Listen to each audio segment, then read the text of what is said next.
నమస్తే. హాయ్. అంటే కాశ్మీర్లో జరిగిన ఇన్సిడెంట్ చూసాము.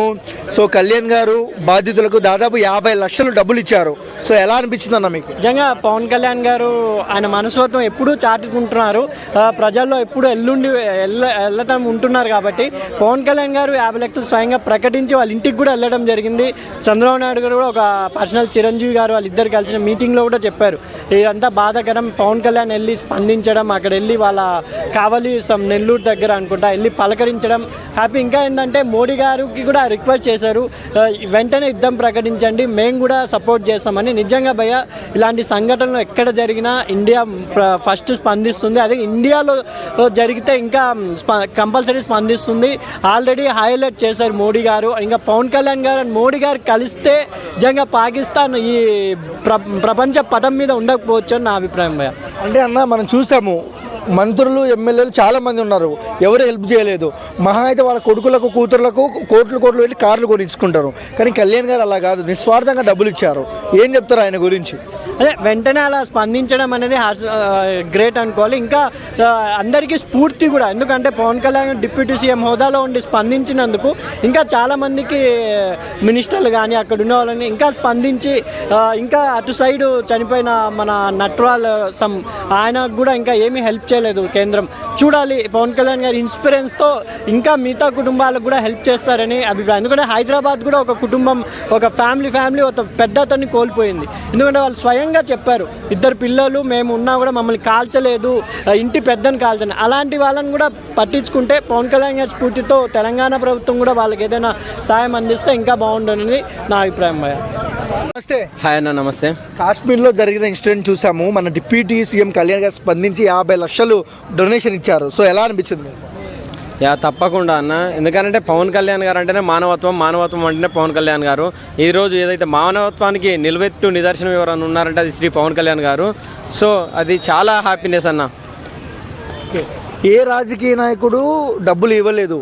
సో వాళ్ళ కొడుకులకు కూతుర్లకు కోట్లు పెట్టి కార్లు కొనిచ్చుకున్నారు, కానీ ఇలా ఇన్స్టెంట్కు డబ్బులు ఇవ్వలేదు. సో ఎలా అనిపించింది మీకు సొంత డబ్బులు ఇవ్వడం వల్ల? తప్పకుండా అన్న, అది మన తెలుగువాడుగా ఒక చనిపోవడం మనకు బాధాకరమైనప్పటికీ మనం గతంలో మనం చూసినట్టయితే మీరు అన్నట్టు ఒక్కొక్కరికి కార్లు బైకులు కాకుండా జగన్మోహన్ రెడ్డి గారు అయితే ఏకంగా ఫ్లైట్ వేసుకొని లండన్ వెళ్ళడం జరిగింది, ప్రత్యేక విమానం వేసుకొని. ఒక్కొక్కరు కొన్ని కోట్ల రూపాయలు తిరగడానికి జల్సాలకు వాడుతున్నారు తప్పించి అసలు పేద ప్రజలకు అసలు ₹1 ఖర్చు పెట్టడానికే వెనుకడుగు వేసే నాయకులు ఉన్న ఈ సమాజంలో పవన్ కళ్యాణ్ గారు అయితే ఏదైతే ఉందో ఇతను ఒకటే కాదండి, కొన్ని లక్షల మందికి సాయం చేశాడు. సో అది చాలా హ్యాపీనెస్ అండి. ఇలాంటి నాయకుడు ఆంధ్రప్రదేశ్కు రానున్న రోజులలో ముఖ్యమంత్రిగా ఉంటేనే బాగుంటుందని ఈరోజు ప్రజలు కూడా అందరూ భావిస్తున్నారు. అంటే ఈరోజు స్పీచ్ ఇస్తూ మోడీ గారు కళ్యాణ్ గారు గట్టిగా ఇస్తాము పాకిస్తాన్కి అన్నారు. ఒకవేళ ఇద్దరు కలిసి కళ్యాణ్ గారు మోడీ గారు పాకిస్తాన్ మీద యుద్ధం ప్రకటిస్తే పాకిస్తాన్ పరిస్థితి తప్పకుండా అండి. ఎందుకంటే మొన్న పవన్ కళ్యాణ్ గారు కూడా ఇండైరెక్ట్గా చెప్పడం జరిగింది, పాకిస్తాన్ ఎవడైతే ఉన్నాడో వాళ్ళు తప్పకుండా దేశం వదిలేసి వెళ్ళిపోవాలని ఇండైరెక్ట్గా కానీ డైరెక్ట్గా కానీ పవన్ కళ్యాణ్ గారు అయితే ఒక రాజకీయ నాయకుడిగా చెప్పడం జరిగింది. సో ఆయన భాషలో ఆయన మర్యాదగా చెప్పడం జరిగింది. వాళ్ళు వెళ్ళకుంటే వాళ్ళ పరిస్థితి ఏ విధంగా ఉంటుందంటే మీరు అన్నట్టు తప్పకుండా యుద్ధం ఇప్పుడు కాకుంటే ఇంకెప్పుడు అనేది దేశ ప్రజలందరూ కూడా అడుగుతున్నారు. తప్పకుండా యుద్ధం ఇప్పుడే జరగాలి, ఇప్పుడు కాకుండా ఇంకెప్పుడు చేయలేమనేది అయితే ఒకటి పూర్తి స్థాయిలో దేశ ప్రజలందరూ కోరుకుంటున్నారు. కళ్యాణ్ గారు మోడీ గారు కలిసి పాకిస్తాన్ మీద యుద్ధం ప్రకటిస్తే ఎలా ఉంటుంది, పరిస్థితి ఏంటి? పాకిస్తాన్ మీద యుద్ధం ప్రకటించడానికి పవన్ కళ్యాణ్ గారు ఇది చేయడానికి అనేది నేను చెప్పను. కానీ పాకిస్తాన్ మీద యుద్ధం ప్రకటించాలంటే నాట్ ఓన్లీ పవన్ కళ్యాణ్ గారి పర్మిషన్, భారతదేశం మొత్తం దేశానికి సంబంధించినటువంటి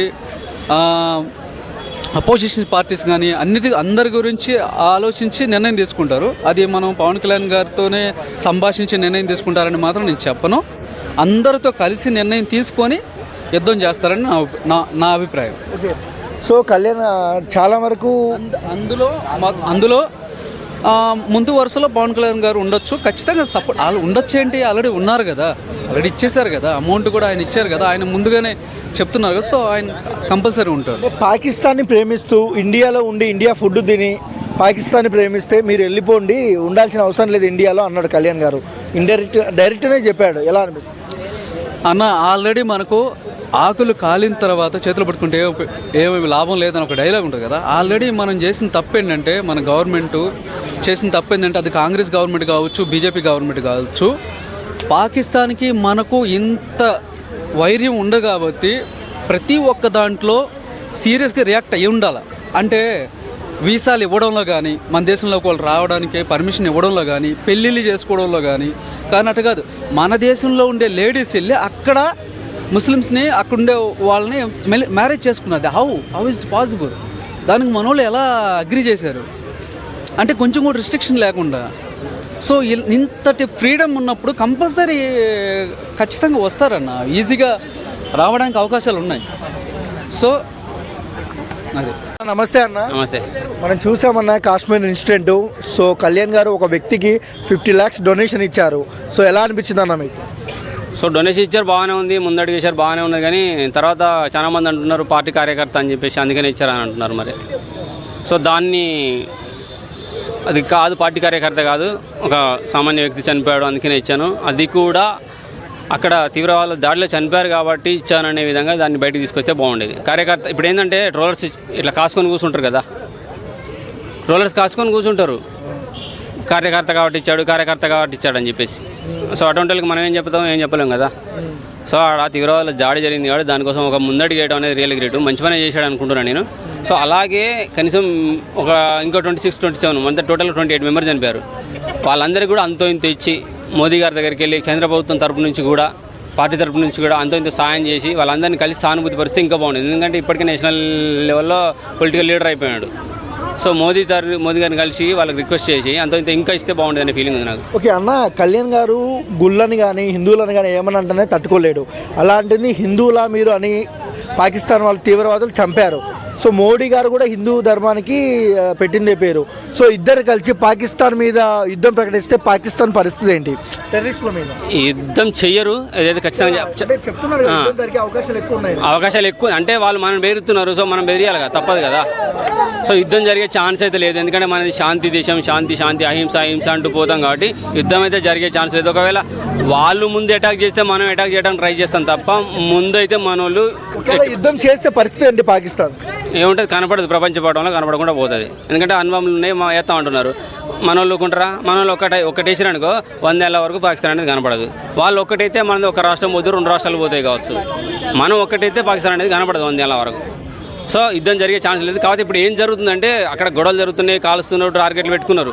అది పాకిస్తాన్ మీదనో పాకిస్తాన్ ప్రజల మీదనో జరగట్లేదు. ఆడ ఇప్పుడు జరుగుతున్నాయి టార్గెట్లు, అటాకులు తీవ్రవాదుల మీద జరుగుతున్నాయి. మనం ఏమనుకుంటున్నాం, మనకి పాకిస్తాన్కి యుద్ధం జరుగుతుంది అనుకుంటున్నాం. టార్గెట్ మొత్తం ఆడున్న టార్గెట్లో మొత్తం వాళ్ళని తీవ్రవాదులు అందరినీ అంతమంది తీస్తున్నారు. దానికి తోడుగా ఇతర దేశాలు కూడా మనకు వచ్చి సాయం చేయడం అనేది రియల్ గ్రేట్. ఎందుకంటే మనం ప్రపంచ దేశాలకు చాలా మంది సాయం చేస్తాం. సో దానిలో భాగంగానే ఇతర దేశాలు కూడా వచ్చి మనకు సాయం చేస్తున్నాయి. చాలా మంచి విషయం అనుకుంటున్నాను. కాకపోతే ఏంటంటే 2 దేశాలు కొట్టుకోవద్దు, యుద్ధం చేయొద్దు అని అనుకుంటున్నా. అన్ని దేశాలు కలిసి తీవ్రవాదులను అంతమొందించాలని అయితే నేను అనుకుంటున్నాను ఖచ్చితంగా. సార్ నమస్తే అండి. ఓకే, మనం చూస్తున్నాము కళ్యాణ్ గారు 50 లక్షలు డబ్బులు ఇచ్చారు అంటే కాశ్మీర్లో జరిగిన ఇన్సిడెంట్. సో ఎలా అనిపించిందండి? చాలా మంచి పని చేశారండి పవన్ కళ్యాణ్ గారు. వాళ్ళకి 50 లక్షలు ఇవ్వటం, పాపం వాళ్ళ దాడిలో చనిపోవటం, కుటుంబాన్ని ఈరోజు పవన్ కళ్యాణ్ గారు ఆదుకోవడం చాలా మంచి పని. పవన్ కళ్యాణ్ గారు ఎప్పుడు హెల్పింగ్ నేచర్ ఉన్న వ్యక్తి, చాలా మంచి పని చేశారు. అంటే ఇంతవరకు ఏ రాజకీయ నాయకుడు 50 లక్షలు కానీ అసలు డబ్బులే ఇవ్వలేదు ఎవరికి. సో కళ్యాణ్ గారు స్పందించి వాళ్ళ ఇంటికి వెళ్ళి వాళ్ళ ఆర్థిక పరిస్థితి తెలుసుకొని ఇవ్వడంపై మీ అభిప్రాయం ఏంటి? పవన్ కళ్యాణ్ గారు ఒక రాజకీయ నాయకుడిగా చూడకూడదండి. ఆయన ఒక మంచి మనసున్న వ్యక్తి. ముందు రాజకీయ నాయకుడిగా కాకుండా ఒక మంచి మనసున్న వ్యక్తి, ఏదైనా స్పందించే వ్యక్తి. ఆయన ఒక సనాతన ధర్మాన్ని నమ్మిన వ్యక్తి. ఆ ఇన్సిడెంట్ చూసి ఆయన చాలా దిగ్భ్రాంతికి గురయ్యారు. అదిగాక ఈరోజు అక్కడ రాష్ట్ర డిప్యూటీ సీఎం హోదాలో ఉన్నారు. అందుకని అతను వెంటనే స్పందించడం, స్పాట్లోనే ఆయన మనసుకు అనిపించింది 50 లక్షలు ఇవ్వాలి ఈ కుటుంబానికని ఇవ్వడం జరిగింది. ఓకే, అండ్ ఈరోజు మోడీ గారు మన కళ్యాణ్ గారు మాట్లాడుతూ సో అంటే ఇండైరెక్ట్గా యుద్ధం తప్పదు, పాకిస్తాన్కి యుద్ధం ప్రకటిస్తామన్నట్టు చెప్పారు. సో ఎలా అనిపిస్తుంది? మోడీ గారు ఏ డెసిషన్ తీసుకున్నా ఆయన వెనక దేశ ప్రజలందరూ ఉంటారు. మోడీ గారు ఏ డెసిషన్ తీసుకున్నా ఆయన 100 రెట్లు ఆలోచించే తీసుకుంటారు. ఈరోజు అందుకనే భారతదేశ ప్రధానిగా ఎవరికీ లేని ఛాన్సులు, అంటే మూడవసారి భారత ప్రధానిగా నరేంద్ర మోడీ గారిని ఎన్నుకున్నారంటే ఆయన ఒక సమర్థవంతమైన నాయకుడు కాబట్టి ఈరోజు దేశానికి నరేంద్ర మోడీ గారు ప్రధానమంత్రి అయితేనే దేశం సుపరిపాలనగా రక్షణగా ఉండిద్దని ప్రజలందరూ భావిస్తున్నారు. 150 కోట్ల మంది భారతీయులంతా నరేంద్ర మోడీ గారి వెనకాలే ఉంటారు. ఆయన ఏ డెసిషన్ తీసుకున్నా, యుద్ధం చేసినా చేయకపోయినా ఆయన వెంటే ఉంటారు.